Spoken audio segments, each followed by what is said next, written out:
Coming up on Transformers University, we'll head to the Swamp of the Scorpion, we'll visit the Desert of Danger, and we'll check out a battle beneath the ice. Right now, it's Young Corgi on Transformers University.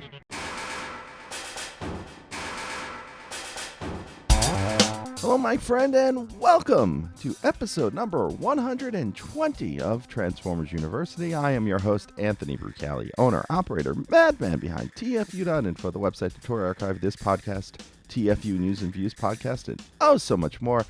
And I want to welcome you to this episode, not just because it's our 120th episode. Not sure that number is really important, but it is 120 episodes. But because I'm recording this on September 2nd, 2022, and that is 5 years to the day of when I released episode 0 of Transformers University, and the 4th will be 5 years since episode 1 came out. So this is our 5th anniversary, and I just want to say thank you. Thank you for being a part of this podcast. Thank you for joining me on this ride through the history of Transformers. So if you've been there from the beginning, thank you. If you are just joining for the first time, thank you. If you've left and come back and then left and then come back, thank you as well. And of course, if you're one of our Patreon students, I also want to thank you for your support and for helping out the show in any way you can. So to everyone who's ever contributed, been on the show, been part of the show, retweeted something I've said, thank you all for really making these last 5 years a lot of fun. And because of that, speaking of the Patreon, patreon.com/TFU.INFO, I've been doing a very fun and unique Patreon exclusive podcast. And later on, I'm going to tell you more about it. And I'm going to play part of one of those episodes for you at the end of the show as a bonus for our 5th anniversary. So with that, what are we talking about today? Well, this time on the program, we're talking about Young Corgi. This is the series of adventure game books that was available in Europe, very similar to the Find Your Fate Junior books that we had in the U.S., and we've done Young Corgi before. This time around, we're doing 2 books called Swamp of the Scorpion and Desert of Danger. Both of those are adventure game books, and we'll talk about another Young Corgi children's, illustrated story called Battle Beneath the Ice. So these stories here, especially the adventure game books, are very interesting in that they kind of take place in this weird gray area of headmasters, but post-1986 characters. I don't know if things take place post-Return of Optimus Prime, which they might. So I guess, but like the stories don't really line up with Rebirth. They're very interesting, to say the least. And it's a fun way to look at this kind of offshoot continuity. And once again, all the stories we're talking about today are written by Dave Morris, who we've talked about in the past when covering Young Corgi. The art for Swamp of the Scorpion and our next book, Desert of Danger, are by an artist named Bob Harvey. Oh, Harvey! You're going to tell your friend Harvey. Harvey! He's going to tell Harvey. That's a nice name. I like that. That's a nice name, Harvey. That's a nice name, Harvey. I don't care if you tell Harvey. Go ahead and tell him. It's got me mighty scared. I'm shaking to death. You better be careful. My friend is even bigger than me. Your friend Harvey is bigger than you? I have a friend Shirley that's bigger than you.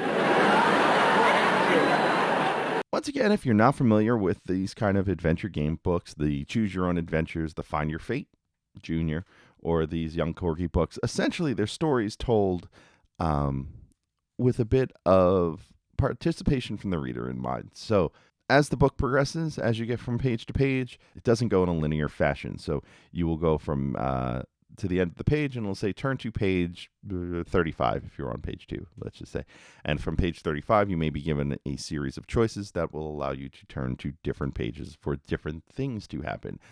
Sometimes they end out well for you.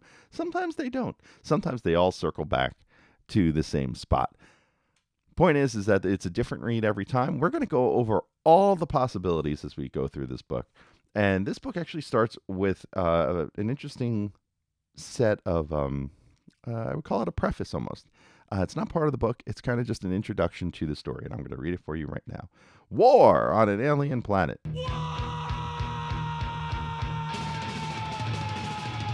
On the distant planet of Nebulos, groups of heroic Autobots and evil Decepticons have settled, binary bonding their powerful bodies to the native Nebulans to create a dynamic new race of hybrid robots. Each can transform for action at lightning speed. Now, the terrible battle between good and evil continues on Nebulos. Skullcruncher and Snapdragon, two of the devious Headmaster Horrorcons, are plotting to seize the rich oil deposits from beneath the great southern swamplands of Nebulos. Brave Highbrow, the Autobot Headmaster, needs your help to stop them. If you fail, the whole planet could face destruction. So that's a nice little introduction. It's a very vague, high-level look at the Autobots and Decepticons on Nebulos. And it actually kind of explains a little bit of what's on the cover of this book, which features Skullcruncher coming out of a swamp with Highbrow flying overhead, a red sun in the background. This is just a really cool piece of art overall. I'll post this to the Twitter, and I'll post this cover to a few places, as it is just one to look at for sure. So this book starts out, and you are a young Nebulan working on an oil rig on Nebulos. Does that sound familiar? The relatable organic creature working on an oil rig at the beginning of a Transformers story. That never happens. We find out most of the southern continent of Nebulos is swampland, and someone is trying to radio the rig. Now you have two choices here. You can answer or ignore the call. For purposes of this and previous versions of this kind of episode that we've done, we always go with the first choice until we run out of options, and then we'll circle back and do the other choices. So our first choice is to answer, and so we do. When Highbrow is maydaying, he is sinking in quicksand. Now, do you go alone to help him, or do you gather a group of other Nebulans to go get him? Choosing our first answer, we are going to go alone now. And that you grab a hover vehicle that is something along the lines of a jet ski, and you go and you find Highbrow. He is almost sunken. Now you have options to hover over him and pull, fetch the end of some creepers, which are, I guess, pieces of foliage, to try to grab him, or do you push a log out to him so he can haul himself free? Now, if you choose to hover over him, the jets are not powerful enough to pull him out, and then you get the options as above to use the creepers or get a log. If you use the creepers, just like the previous option, Highbrow pulls himself out and transforms. If you use the log in this instance, you took too damn long, and Highbrow dies. However, if you had initially used the log, because that's the only other option here that we hadn't explored, you still end up at page 64, and you're there to pull out Highbrow, and he transforms. Now, Highbrow, in any of those instances, thanks you. He tells you he needs your help. So what happens when he needs your help? You have the option to help him, ask him how he got stuck, or ask him why he is here. Now, if you decide to help him, he has 4 items for you to use, but you can take only one. You have the option to take a radio transmitter, which is a radio transmitter, a transformer detector, an electronic circuit jammer, or a laser cannon. Now, ultimately, all 4 of these options will land you in the same place initially, or you can also choose to not take anything. All of these land you on page 70. So we can talk about what these items are. The radio transmitter is atomic powered and needs lead shielding, but can contact Highbrow. The transformer detector will display if there's a transformer nearby and what faction it is. The electronic circuit jammer will mold lock a transformer, and the laser cannon is a weapon the size of a bazooka. Now, Highbrow explains the Decepticons are nearby, real nearby, and also explains that Brainstorm is injured and he sent Grot, which I think is a misspelling of Gort, Highbrow's headmaster, along with Arcana to repair Brainstorm. So Highbrow doesn't have his headmaster with him. Arcana did build a new head for Highbrow, and Highbrow also uses the term Gestalt, which might be the first time in official Transformers fiction where the term Gestalt has been used. But you're going to be his sidekick. Now, you can let Highbrow take the air while you follow on foot. You can both go to the air, or you can explore the swamp on foot. Now, taking that first option of exploring on foot, he transforms and you guys end up splitting up. While you're there, you hear a hovercar, and this is where some of the equipment that you took comes into play. If you have the radio, you can call Highbrow, and he'll come on his way, and you see two Nebulans exit the car. One is about to shoot you as you turn to page 54. Here, Highbrow drops Rainmaker pellets on them, but you collapse. Highbrow lands and checked on the knocked out Nebulans, and it turns out they are Lord Zarek and Krunk. Highbrow repairs the hovercar, ties up Lord Zarek and Krunk, and heads to the city. Grax greets you at the city with Snapdragon and Skullcruncher. And you ram your car into Grax. Highbrow then fights the Decepticons.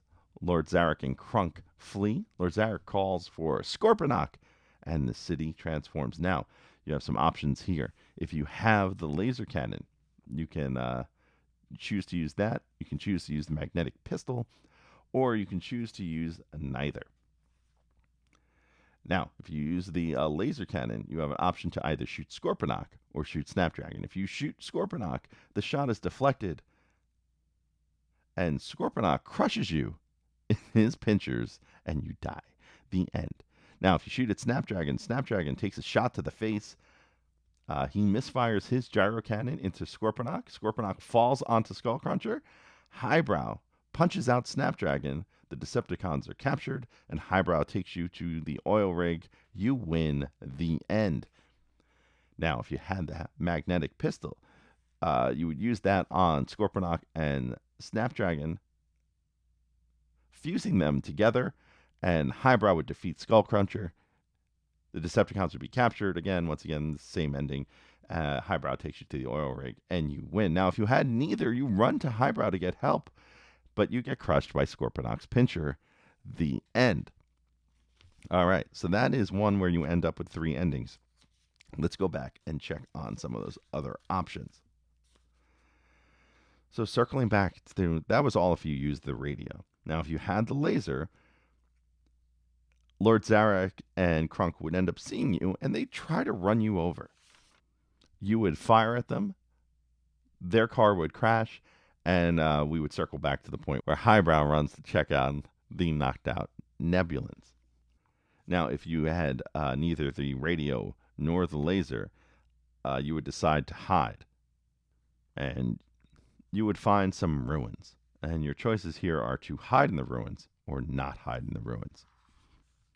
If you choose to hide in the ruins, the car passes you where you see the two Nebulans inside.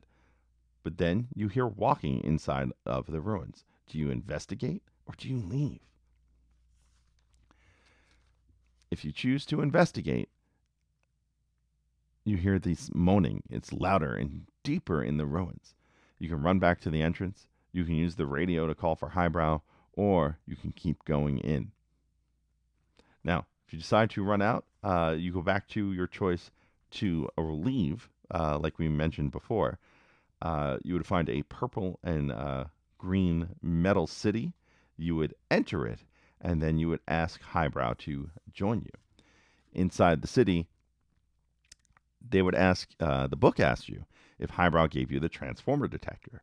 If the answer is yes, then you find out the city is called Scorponok, and you call Highbrow once again for help. This would be the same point you would get to if you had called Highbrow to help you previously when you left.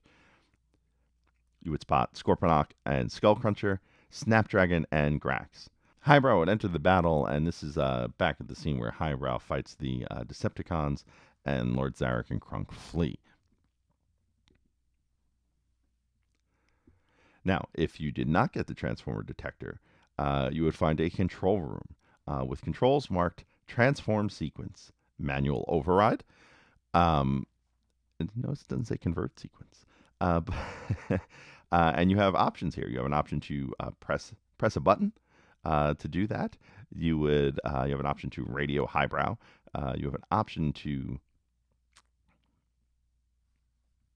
use the circuit jammer, and you have the option to leave once again. Now, working through these, if you chose the option to leave, you end up back with where you find out just after you found out the city is called Scorponok, you would spot Scorponok and Skullcruncher, and then Highbrow would enter the battle, etc., etc. Now, if you press the transform button, Scorponok transforms, and you are crushed and killed. The end. If you radio Highbrow, Highbrow tells you not to use the manual override and to get the heck out of there. Pork chop sandwiches. Oh, get the out of here. What are you doing? Go. Get the out of here, you stupid idiot. Which leads you back to the part where you spot Scorponok and Skullcruncher, Snapdragon and Grax, and the battle ensues. Finally, if you use the circuit jammer, you leave the circuit jammer under a control panel. So you meet Highbrow and you are surrounded. Now, if you don't have the magnetic pistol, you're left with the choice of Highbrow shooting either Snapdragon or Skullcruncher. If you choose for Highbrow to shoot Snapdragon, he lands the shot, but Skullcruncher shoots Highbrow. Both Decepticons then close in on you, and that is your ending. If you choose for Highbrow to shoot Skullcruncher, he will miss. But then he will fire back, and Highbrow will dodge. And Skullcruncher will accidentally shoot Snapdragon. Then Highbrow will defeat Skullcruncher, and the Autobots will win. And from there, you'll end up back where the Decepticons are captured. Highbrow takes you to your oil rig, and you win the end. So let's circle back to some of our other options here, as we still have a few left we have not explored. Now we have to go all the way back to where we heard the loud moaning in the ruins. Now, we had the options of running back to the entrance, which we did. We have the option to radio Highbrow, which we did not do, or the option to go further in. Now, if you try to use your radio for Highbrow, you find out that the radio isn't working, and you have to go in, which takes you back to the same place you would be if you had just gone straight in. There, you encounter a giant spider. Now, if you have the laser cannon, you can use it. You can choose to dodge the spider, or you can choose to leave. Now, if you choose the laser cannon and shoot at the spider, you find out that the spider was a hologram, and you end up finding a magnetic pistol. If you decide to exit, you flee, and all of these things leave you back to where you go back outside and find a purple and green metal city. And that's where you ask Highbrow to join you, and the adventure continues from there. Now, if we circle back to the fight between Highbrow and the Decepticons, we've mentioned the laser cannon, we've mentioned the magnetic pistol. What we didn't mention is if you use neither, you run to help Highbrow, and then Scorponok catches you and crushes you in his pincher. Now, let's go back to where we met Highbrow and we had to explore. We did what happened if you explored on foot. Now, if we both go to the air, we find out we can't see much, and we can either split up or go both on the land. So if you split up, you end up back where you first see the hover car. And if you go both to land, you end up on the same place as if you had chosen explore the swamp on foot. You go together, and you find a Decepticon city that is purple and green, and you end up at that point in the story. Now, going all the way back to when you first meet Highbrow, you had your options to ask, to decide to help him, ask how he got stuck, or ask why he was here. Now, if you had chosen how he got stuck, it kind of splits off into the other answers. He says he lost his balance, and you can choose to help him, which would be the same course of action if you had chose to help him originally. If you ask why he was here, you would find out the Decepticons want oil, and you can choose to help him, or you can choose not to help him. So you have the option to choose not to help him in both of these instances, and that takes you to page 30. And now on page 30, Highbrow congratulates you on your bravery in helping him, and he flies out of the swamp and heads on his way. As you're walking, you see a car with Lord Zarek and Krunk, and it approaches. And it tries to run you over. You have two choices here. You can, as the car is approaching, you can dodge it, or you can fall flat and see if the car drives over you, because it is a hover car. If you try to dodge it, you get run over and killed. The end. If you fall flat, the car drives over you, and they think you're dead. And then Highbrow comes and checks on you. And there you go through the options as if you had decided to explore the swamp on foot. Now, finally, circling all the way back to some of the earlier choices here, back to where you got radioed. If you had answered the radio and chosen to gather a group, you would see some weird art of 3 Nebulans that you would try to enlist in helping you. They would kind of not want to help you, and you can choose to go alone or badger them. If you go alone, the story progresses if you've gone alone originally. And we'll get to what happens if you badger them, because if you decide to badger them, you get them to go, but there's no sign of Highbrow, just bubbles in the quicksand. You were too late because they took too long, and Highbrow dies. The end. Now, if you had decided to ignore the radio call, you find out that Klaz, a coworker of yours, is sick, and you are voluntold to cover for him. You hear some noise in one of the storerooms, and you think someone is snacking, and you have the option to either alert others or go check on the supply room. And we're going to go a little out of order here. We're going to choose to go check on the supply room. By the time you get there, the intruders are gone, and you raise the alarm, but they are gone. The end. Now, if you try to alert others, you go outside, and you see a helicopter with searchlights and no pilot. Highbrow introduces himself, and then you find out that 3 crates of trilithium crystals are missing. You have the option to either go with Highbrow or stay at work. Now, if you decide to go with Highbrow, this takes you back to the point where Highbrow gives you a choice of 1 item to take. If you decide to stay at work, Highbrow leaves, and you'll probably get in trouble. The end. And that are all the options for Swamp of the Scorpion. I know it's a lot to talk about. It's a lot to cover. It's a lot to unpack. I do want to talk a little bit about the weird art of the Nebulans on page 23. They are robotic people in this. They're not binary bonded people. They're just people who work at the oil rig. They have helmets. They have metal clothes on. Unless they are metal people or metal clothing under the people or on top of their human forms, has a very bizarre look in this one for the Nebulans, who are just chilling out playing cards. But there you go. That is Swamp of the Scorpion. Next up, we will talk Desert of Danger right after this. Hey, want to help out this podcast or the website TFU.INFO? There's a number of ways you can do it. Let me tell you how. You can help us directly by joining our Patreon and enrolling as a student at Transformers University. There, you'll get early access to the podcast as well as exclusive behind-the-scenes peeks and perks for as little as $1 a month. Sign up is quick and easy. Just swing on by to www.patreon.com/TFUINFO. Another way you can help us is by using our Amazon link, www.tfu.info/Amazon.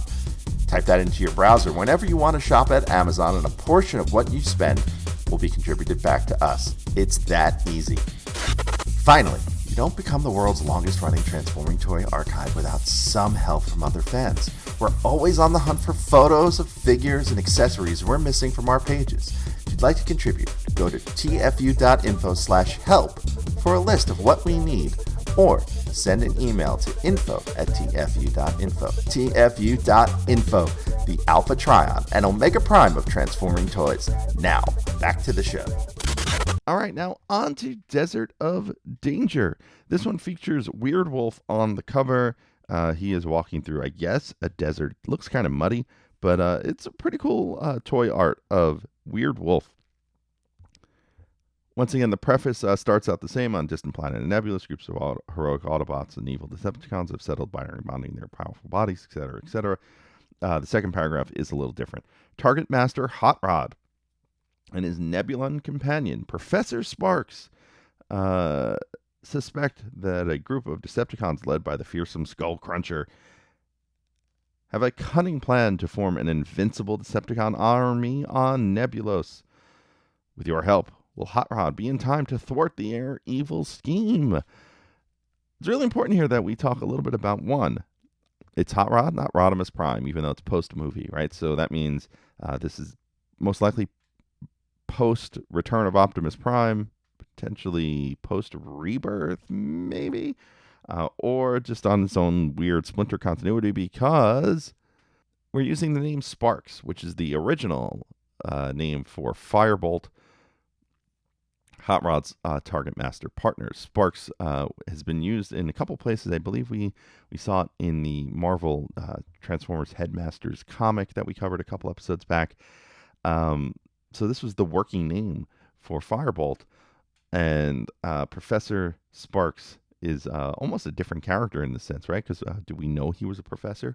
There's some interesting stuff here as we continue on with this story. So let's start. You are the co-pilot on an interstellar courier. You're hanging out with a pilot named Harry. Need some help? A job to do? Just say the word, I'm here for you. Pilot!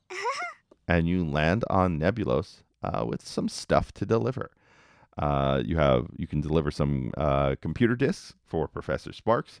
You can deliver some weird sports car with flames on it, or you can deliver some Syrian, Sirian brandy to a nightclub called the Wolf at the Door. Now, if you choose to deliver the computer disks, you find out that the car is also addressed to Professor Sparks, and you can choose to either deliver both or deliver the brandy. If you chose to deliver both, you end up in the same spot you would if you had chosen to deliver the sports car with flames. There's a loose plank on the crate, and you look in and you see a blinking light in the car. And you press the button. The car transforms into Hot Rod, and Hot Rod tells you that he flew freight because it's cheaper.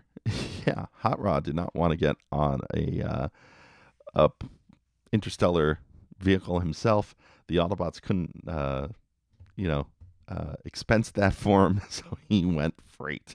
This is a very funny way of making Hot Rod part of the story for me. It also feels very, even though this took place way before, this feels like some of the groundwork for IDW Rodimus in a lot of ways. He is going to deliver those discs to Professor Sparks, and he invites you to come along. You can choose to either go with Hot Rod or explain to him that you have other deliveries to do. Now, if you go with Hot Rod, he transforms, you get in, and he warns you about his driving. Now, I drive real fast, so keep up. You arrive at Professor Sparks' lab, and he welcomes you. He starts talking about the difference between Earth and Nebulan sand. Now, you can choose to ask Professor Sparks about his research. You can ask him about the Autobot and Decepticons war, or you can decide that all of this is none of your business. Now, if you ask him about his research, Sparks will tell you about this reflector that he has in his lab that is reflecting light from a laser in orbit. Hot Rod gets bored and impatient and wants to go into town. Now, if you choose to go into town, you can choose to hear more about Professor Sparks' experiment, or you can ask about the Autobot and Decepticon war.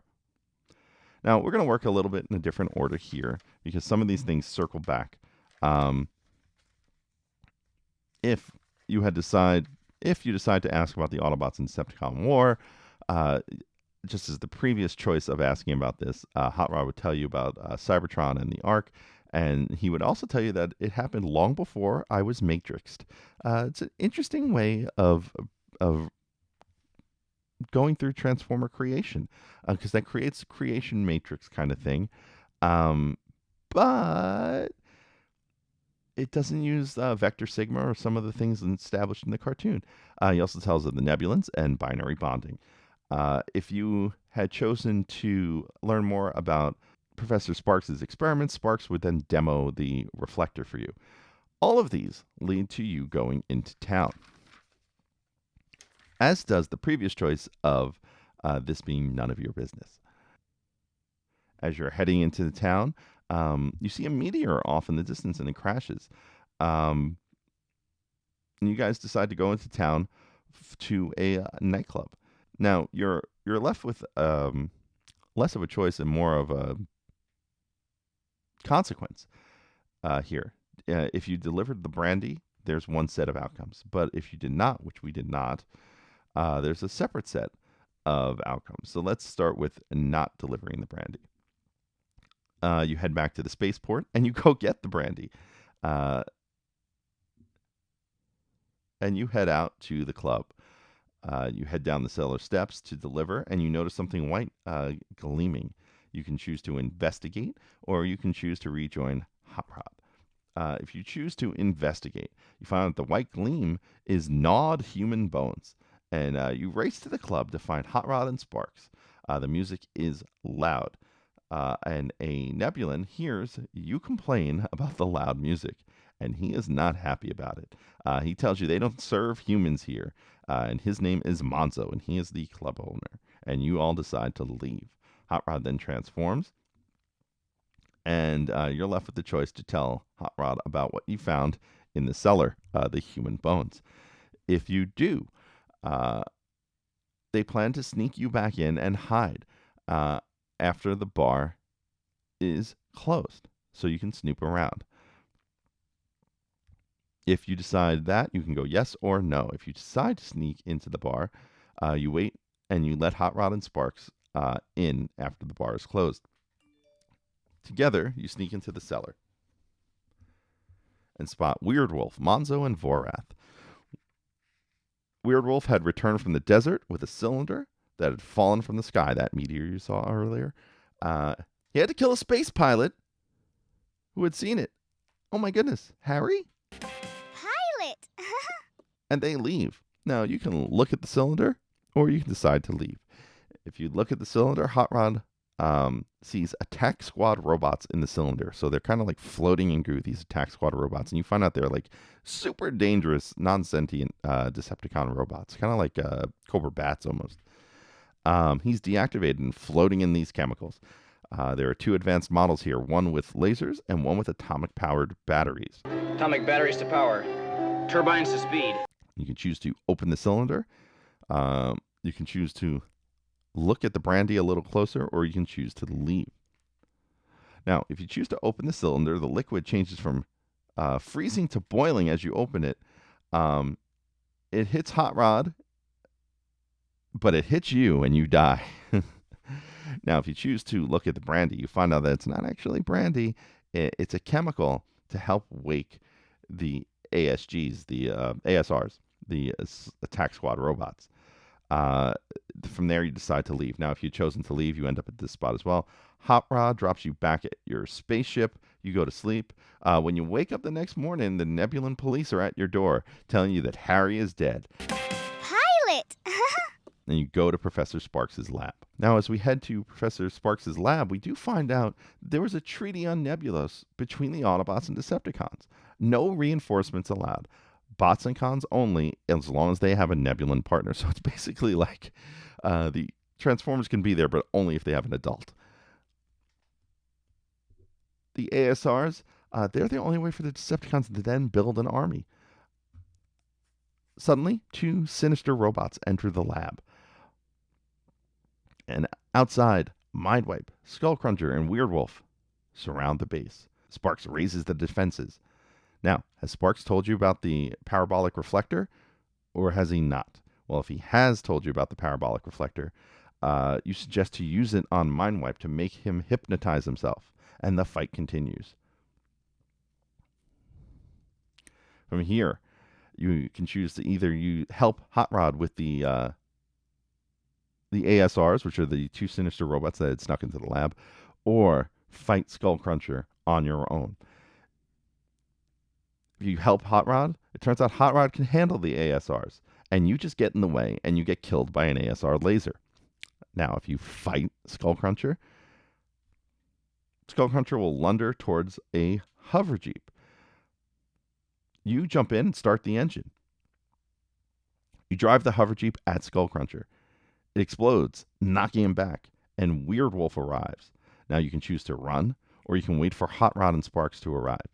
If you choose to run, Weirdwolf catches you and eats you. The end. Now, if you wait for Hot Rod and Sparks to show up, Hot Rod will point Sparks at Monzo. Monzo will surrender with Weirdwolf. Cup and Blur will arrive for the captives, and you need to find out that the Decepticons will be returned because of the truce. Hot Rod then takes you to your ship where you find Harry. Pilot! Harry was out drinking all night with an old buddy, and turns out he had lost his jacket in the desert. So it wasn't him that was killed. It was probably his old buddy. And you get ready to head back to Earth. The end. All right, so that is a bunch of endings. Let's circle back to some of the choices we didn't take. If you had chosen no for when you were asked if Sparks had told you about the parabolic reflector, Sparks would fire his missiles at Skullcruncher and then order you to take out Mindwipe. From there, you would end up fighting Skullcruncher and doing the whole hover jeep thing, and that's where those options would lead. Now, if we go back to where we were in the bar and had found the cylinder with the ASRs in it, if we had chosen to not look in the cylinder and just leave, Hot Rod and Sparks would take you to your ship, you would go to sleep, the police would wake you. It's funny because this is a separate telling of the same portion of that story where you find out Harry is dead. Then you would hitch a ride to Sparks' lab, and no one would be there. So you can either choose to look in the abandoned mines for Hot Rod and Sparks, head back to the nightclub, or search the desert a little more. Tell them to comb the desert, do you hear me? Comb the desert! You find out they're not there. So you can choose then to either go to the abandoned mines or check out the nightclub. So at the abandoned mines, you would find footprints at the mines, but no answers. And you can choose to either go in or look around outside. If you go in, someone finds you. You awaken to find Hot Rod rescuing you. And you escape through into a tunnel, and there's a fork in the tunnel. You can go right or you can go left. If you go left, Mindwipe captures you. The end. If you go right, you flee the Decepticons and head into Sparks' lab. And at Sparks' lab, this is where we would pick up about the treaty between the Autobots and the Decepticons. If you decided to look around the mine, you would deduce that there are multiple sets of footprints heading into the mine. So that's where you conclude that it must be Decepticons. So maybe you go to the club and find Hot Rod. Now, if you go to the club, Hot Rod and Sparks are captured. Vorath and Monzo have stolen their energy. They are dying. And you can choose to either plug them in or not plug them in. If you choose to plug them into the power on the wall, you end up electrocuting yourself and you die. If you choose to not plug them in right away, but plug the cable in with the power off and then turn it on, you have to choose who you're going to power up first, Sparks or Hot Rod. If you choose to power up Hot Rod first, it takes too long to recharge. Monzo and Weirdwolf return. You are vaporized. The end. Now, if you had chosen to recharge Sparks first, he will recharge faster. He will then transform into his electrostatic rifle mode, shoot Hot Rod, and charge him faster. Hot Rod would then destroy the energy draining machine. You'd head back to Sparks' lab and learn about the treaty between the Autobots and Decepticons on Nebulos. Okay, so that's a whole bunch of ones that we've wrapped up here.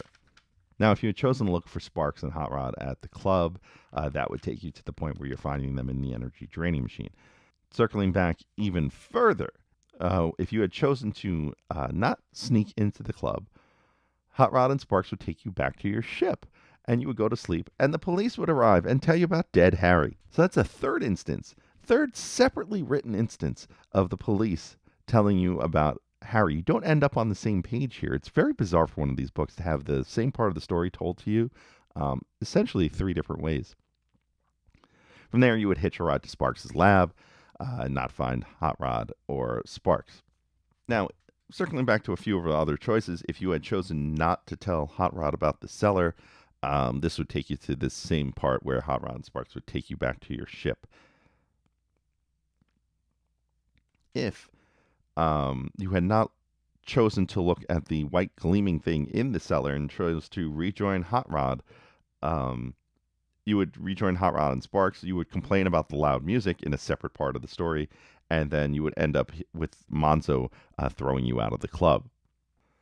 Now, before I get too far back, I do want to say that if you had already delivered the brandy, and we'll get into that, just so we know what the choices here, because they kind of jump pretty straight ahead, you tell Hot Rod that you don't really trust the club owner, who we know is Monzo, and then you get to the club and complain about the loud music in another separate page of story. And then you will jump to Monzo throwing you out of the bar.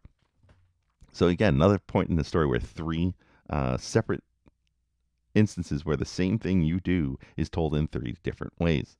Now, going all the way back to where you are invited by Hot Rod to deliver the discs. If you explain you have other deliveries to do, Hot Rod will then convert and leave, and they will ask you if you've delivered the brandy. You have 2 options here. You can say no, and you can go deliver the brandy, or you can say no and go to sleep. If you decide no and go to sleep, the police show up and tell you about dead Harry.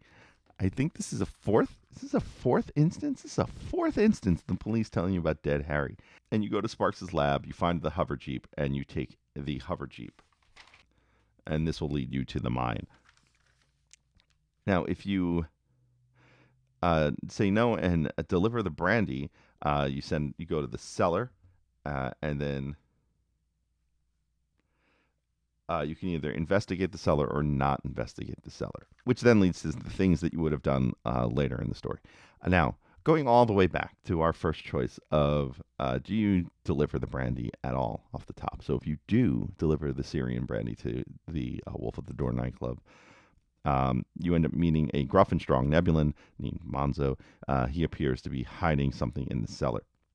You could choose to leave, or you can choose to sneak by him. If you choose to leave, you end up meeting Hot Rod outside. You can go with him, which is the same as when he converts and tells you to get in, so you can deliver and then tells you about his terrible driving.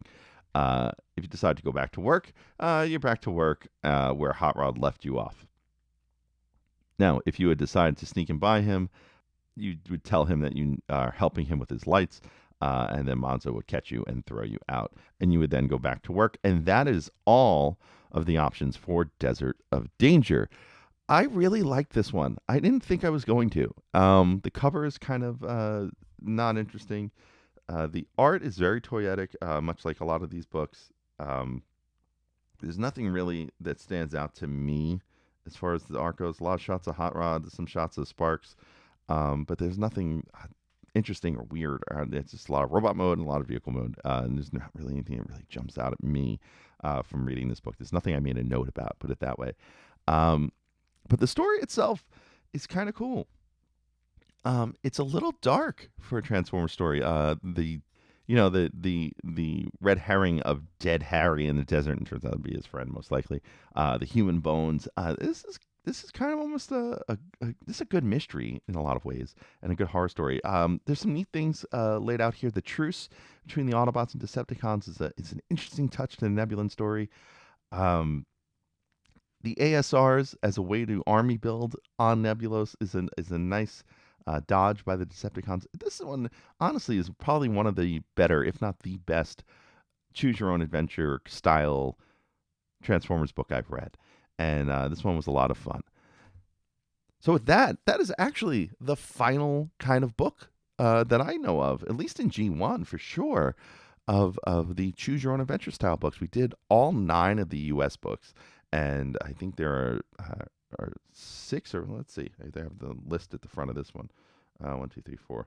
1, 2, 3, 4, 5, 6. We've done 6 for Europe, and there's only one other story. It's a full color storybook with a color with a U, also by Dave Morris, and that is called Battle Beneath the Ice, with art by Nick Spender.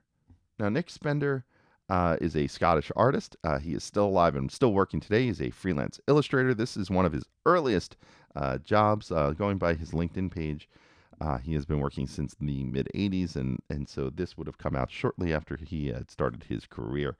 The art here is very Toyotic. I mean, it features Hot Rod and some of the aerial bots. Skydive and Slingshot are seen in vehicle mode, and when they are turning in flight, in a lot of the images, you see the robot head underneath. It looks like someone is just holding the toy up in the air, which is kind of cool. So the story here is that it's about a couple of kids and their dad, and they work on an Antarctic ship exploring. There's a drilling team, and the dad is discovering something. One of the kids' dads is out discovering something. The kids hop on a troop carrier airplane, which also has a fiery sports car in a crate flying freight because it's cheaper.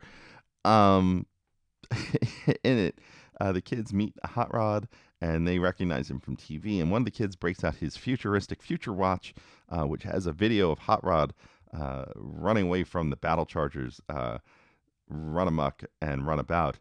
And there's some art of the black one in here. But it turns out the recording of that chase is accidentally recorded over by Jeff, the little kid, taping the Gus Gopher show, which is a kid's show, and there's a cartoon gopher and a cartoon rabbit. Pilot!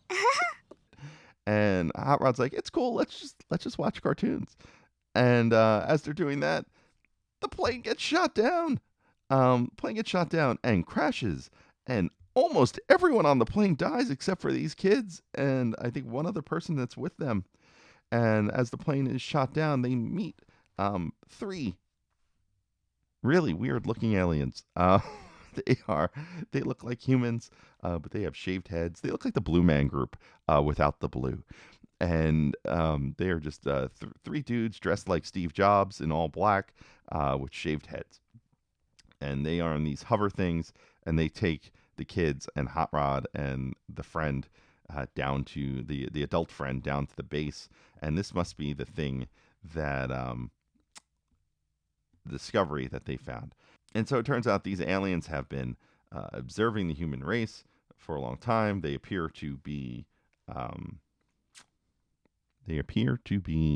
helpful and scientific. They are not giving off anything. They say they are not able to fight, or they don't know anything about war.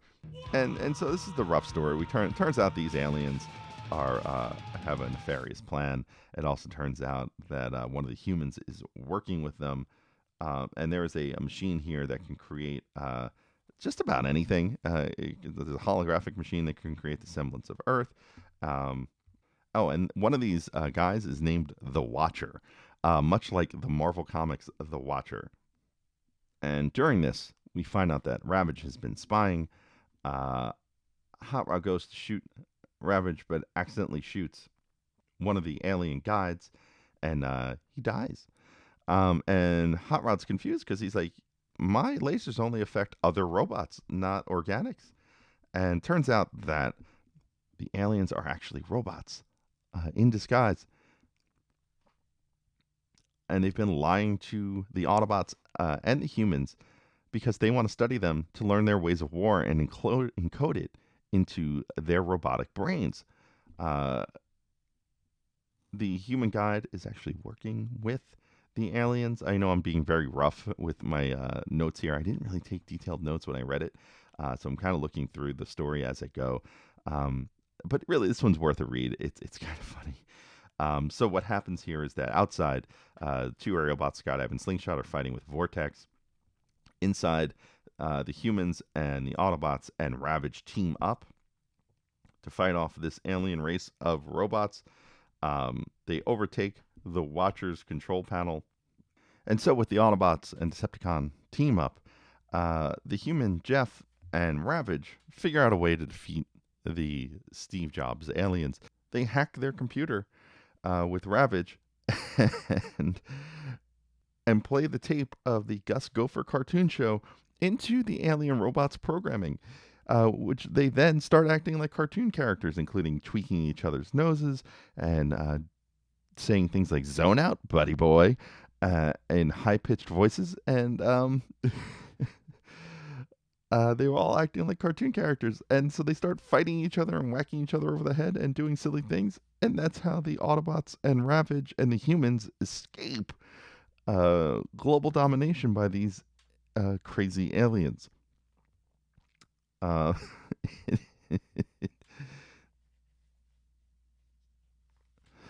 It is a strange tale, to say the least. It is one worth checking out. It is a fun read, just because of the wackiness. The art is really good. The toy art, the art of the characters is very toyetic, but it's very 80s looking and a lot of fun. So do check that out. Now, before we wrap things up, I got one more thing for you to check out, and I want you to check this out. As we are celebrating our 5th year of Transformers University, one of the things I've launched on the Patreon for our junior and up subscribers over there is an exclusive podcast called 7 Figures. Now, what is it? One day I would love to be making 7 figures. I think you would too. But until then, we're just going to talk about some toys, because if I made 7 figures, I would certainly buy a lot more toys, and I buy a lot of toys now. But I've been behind on opening them. So in an effort to get things open, I'm trying to open a toy a day. And in doing that, I've been able to do this podcast where I go over what I've opened for the week. Sometimes they're themed. Sometimes they're just random. It is not always Transformers. Sometimes it is G.I. Joe and Masters of the Universe thrown in with Transformers content. But here is a listen to part of one of those episodes, or actually maybe even all of one of those episodes of 7 Figures. This one's exclusive to our Patreon subscribers, but it's free for you to hear right now. Check it out.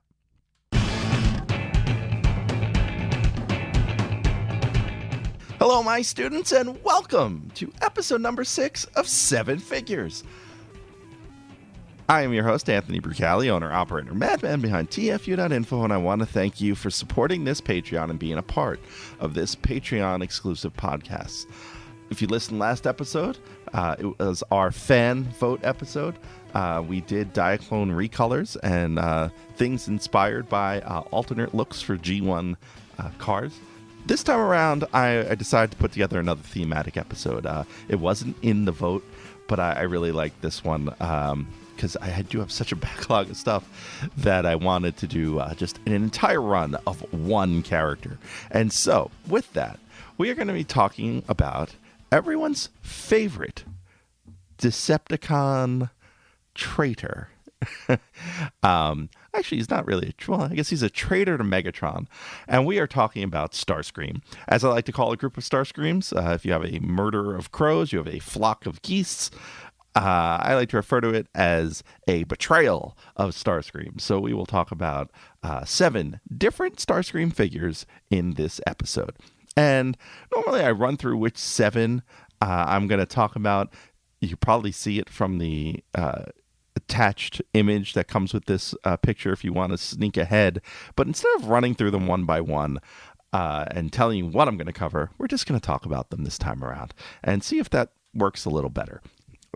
Maybe it leaves a few things to the imagination. Maybe there's a few surprises down the line. Who knows? In any event, we are talking about a betrayal of Starscreams. And the first up on this list is Golden Lagoon Starscream. This is a Japanese exclusive figure from shortly after the Combiner Wars era of figure. It is the Combiner Wars, I want to say... It's not air raid, it's skydive. It's the Combiner Wars Seeker mold, actually, that appeared in the Grand Galvatron set as the Ghost of Starscream. And this is a Golden Lagoon figure that they were on Hasbro's... Actually, they were up on Hasbro Pulse for a while, and then they ended up on Hasbro Toy Shop's eBay page, which I really think is Hasbro Pulse's eBay page. And they were on sale probably the end of 2021. So I remember getting him relatively cheap, but I really wanted him.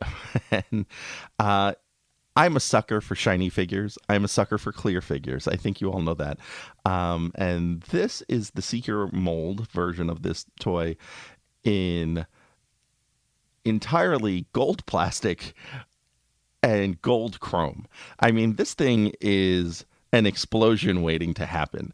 If any toy was a ticking time bomb, this is the one, because it has the incredible mix of gold plastic and chromed parts. That said, it is beautiful. I mean, it is really pretty. This is the first time I've seen like a Golden Lagoon figure from that series, and I do have another 3-pack of those that I have to go through that you'll hear about on the show one day soon. But before we talk about like those, this is the first one I've opened. I don't have the MP10 version, just a little too rich for my blood on that one. But this is really neat as far as figure. I'm not going to transform him all that much. I might try to turn him into a limb at some point. Fortunately, the connector piece is not chromed. It is gold. Which kind of makes him G2 Slingshot in some ways too. I should probably put him on the G2 Superion and see how that looks. Yeah. So... that said, he's really cool looking. He's got a different hand-foot gun than I'm used to. It's got a weird panel on the back that removes, and I'm not entirely sure why. I know why, because this is one of the Titans. This is one of the Power of the Primes hand-foot guns that would fit one of those little Power Master pieces they had. So interesting that it's not a Combiner Wars piece. That said, really pretty figure, really pretty in both modes, and definitely worth hunting down if you still can. It's kind of neat. I'm in retrospect, I'm in that point, I think, and I think a lot of collectors are looking at the prices of things. In that point of maybe going back and revisiting Combiner Wars and filling in the gaps of things I've missed, which are mostly Japanese versions. And then that's not even counting like the idea of going and doing duplicates of the American stuff, but just the Japanese only characters and only paint jobs. There's quite a few to be had. And I skipped down on just about all of them. I did score Megatronus and a Grand Galvatron way before the spiking in prices, but far enough back that they were still not cheap. I used an eBay coupon for one, actually. I'm trying to remember, they did something like $100 off any purchase or something like that. They did some ridiculous coupon back in like 2019, and I totally used it to get Megatronus or Grand Galvatron, one or the other. So that said, great toy from a fantastic line, and I am really excited to have that as part of my collection. All right, up next is more recent figure, one you could find very easily in stores right now, and that is Studio Series 86 Leader Class Coronation Starscream. This toy comes with a bunch of extra accessories. If you're familiar, it is very much the Voyager Starscream from Earthrise, and I'm going to reach over and grab him right here. He is very much the Voyager Starscream from Earthrise. There are two main differences in this figure in terms of parts and color that don't detach from the figure. And the only way you can tell this figure is different from the Earthrise figure is that he has different hands. He has actually posable hands. The fingers move on this, whereas the Earthrise one, there is solid circle shape for that 5mm port. So he has remolded hands. And on his back, there's a panel that helps flip his wings over. Oh, it's actually right next to where his wings flip over. That one, it's in a very dark, steely gunmetal gray. It's like an H shape, and that is the only other difference from on this toy from the Kingdom version. Now, he also comes with a ton of really cool accessories, and really that's the point of this figure. If you missed out on Starscream, it's your chance to get him again. And if you already had one, it was a chance to get this giant throne that he comes with, which is super cool. I haven't had a chance to kind of tool around with it and put other figures on it. Shout out to my buddy Mike Seibert, who has a Starscream's Throne Twitter account that he sits various figures in, worth checking out. But the other cool thing about the throne is that it contains 5mm ports to store all the additional accessories that come with Starscream. Now, the big accessory that comes with Starscream is a hinged plastic cape. And the hinge, you know what? I prefer this to a cloth soft goods cape any day. It gives the vibe you want in robot mode. It's hinged so you can get it out of the way or make it bigger. And it just looks really good on him. You can also sneak it on him in vehicle mode, which looks ridiculous but fun. He comes with his crown, which is made to fit this head. He comes with the shoulder mounts, much like the coronation scene in Transformers the movie. And those shoulder mounts are awesome for two reasons. One, they latch on via 5mm ports. So there's a 5mm hole on his shoulder, and these pop right into that hole on a hinged piece. It's really well done. Secondly, there's another hinged piece that drops down for his new null rays. So he comes with two new null rays. He also comes with the two original null rays to the mold. So he comes with 4 guns. So you can really arm him to the teeth if you want, but the two null rays that come with him have their 5mm pin on the back instead of the middle like the original. And so what that allows you to do is there is also a 5mm tab with the hole in it on Coronation Starscream, and you can turn that down and then attach the new null rays there so they look like they're coming out of his shoulder pads, which is exactly how they looked in Transformers the movie. Overall, this is one of my favorite molds as a whole. I love the new Earthrise Seeker mold. I guess 3 years old at this point. And I am game for whenever they want to repaint that into other things. So, I'm a sucker for that too. I'm a sucker for a lot of things Transformers. I know. Overall, I would say great figure, worth picking up. Is it worth $50?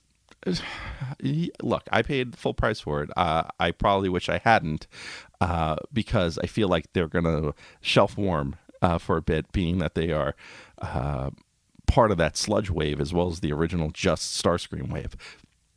So if you want to take a gamble, it might come down in price in the next couple of months, especially as back to school ends and the holiday shopping season begins. So you may see it for a little cheaper than what it normally is. And if you do, I'd say snag it. He's definitely worth $30, probably worth $40. But at $50, yeah, sometimes it's a little bit of a hard pill to swallow. It depends on how badly you want the figure. I really like this Earthrise mold, so I didn't want to miss out on him. Definitely check him out. Definitely pick him up if you can. Well, I hope you enjoyed that. And if you want to subscribe to the Patreon, it starts as little as $1 a month. It is over at patreon.com/TFU.INFO. You can find out all the information there and how you can be part of the Patreon, and how you can be one of our junior level subscribers to be part of the feed that gets this 7 Figures podcast. Now, I haven't figured out a timing on how many of these I'm going to do, but I try to do about 2 a month at least. If hopefully 4 a month if I can actually open a toy a day. So they're worth checking out. They're a lot of fun. They're my thoughts on toys and just random things as we go. Once again, I want to thank you for joining this 5-year celebration of Transformers University. I want to thank you for being part of the program today, in the past, and in the future. Thanks for listening to the show. Stick around to hear what's coming up next episode. But first, I want to fill you in on a few ways you can stay in touch with the show. Want to be on the show? Leave us a voicemail at 702-763-4838. That's 702-POD-4TFU. Or send an email to info@tfu.info. Be sure to catch us on Twitter at TFU_info and on Facebook and Instagram under the username TFUInfo, all one word. Also, please subscribe to our YouTube channel, youtube.com/TFU.INFO, where we post all of our podcasts, plus special video segments, reviews, and live coverage of Transformers-related events such as New York Toy Fair and New York Comic Con. I hope you enjoyed this episode. Please visit us at www.tfu.info, the world's longest-running transforming toy archive.